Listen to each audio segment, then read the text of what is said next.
belle galeuse maintenant. Aujourd'hui, je travaille encore avec tous les outils de mon grand-père. Donc j'ai une vieille vigneronne et puis une vieille décavaillonneuse, hein, donc chaussée, je passe avec la vigneronne, avec des socs, et donc je bute, je remets de la terre sur les cèpes. Hein, parce que le travail du sol, pour travailler le sol, il faut de la terre, hein, tout simplement. C'est comme ça que je vois les choses. Donc je remets de la terre sur les cèpes que je vais enlever avec une décavaillonneuse. Encore une fois, c'est la vieille décavaillonneuse de mon grand-père que j'utilise pour faire tout ça. Pour moi, vraiment, on a une plus grande pureté dans les vins que je fais depuis que je travaille les sols, hein, depuis que j'ai commencé en 2008. Plus de minéralité également, etc. Et puis surtout, un grand respect de la nature. Hein. Aujourd'hui, c'est un régal. Hein.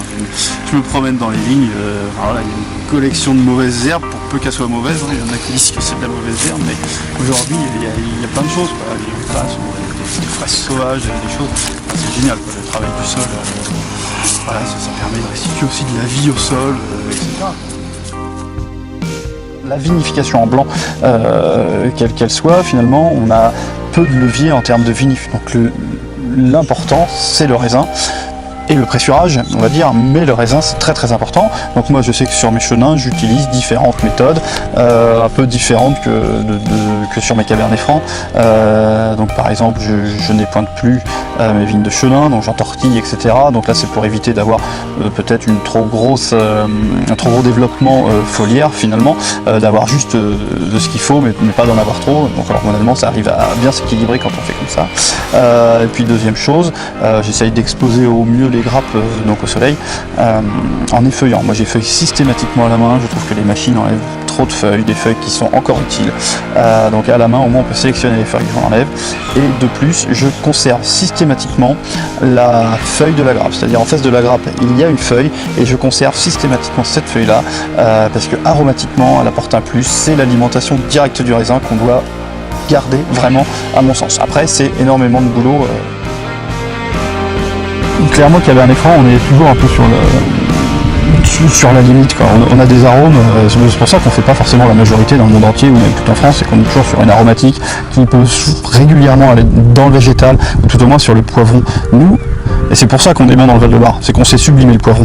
C'est vraiment mon sens. On sait vraiment le sublimer et le rendre plutôt très agréable et très très bon. Attention, tous les vins n'ont pas goût de poivron, loin de là, mais quand même on a toujours cette typicité et puis cette acidité, cette vivacité, si on peut parler un peu plus logiquement.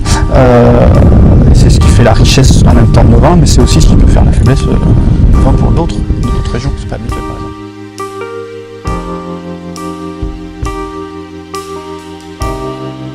Voilà, donc on vendange à la main, ensuite on égrappe, et puis donc nous on aime bien s'embêter, donc j'ai une espèce d'entonnoir que je mets dans le trou de bombe de la barrique, et puis donc on fait passer les grains entiers dans la barrique. Ensuite je ferme cette barrique pour faire simple et je le mets sur un système de roulette et puis par des systèmes très scientifiques de rotation qui sont très aléatoires et sans aucune technique œnologique, je les fais tourner d'un côté, de l'autre, etc. suivant mon humeur pendant un temps qui est pareil indéterminé et puis voilà, donc au bout de quelques temps, ça peut aller parfois jusqu'à 6 mois de macération, j'ouvre les barriques, un tonnelier, et puis donc je presse avec un pressoir vertical à l'ancienne,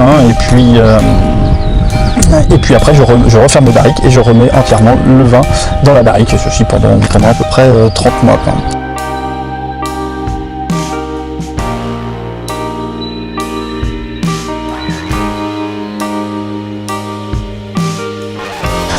Clairement, c'est un métier qu'on fait par passion, comme on l'évoquait, voilà, mais pas la passion que pour le sol, pas la passion que pour la vigne, pas la passion que pour le vin. C'est vraiment une des choses qui fait qu'on a un métier très très riche, et puis le contact, le partage.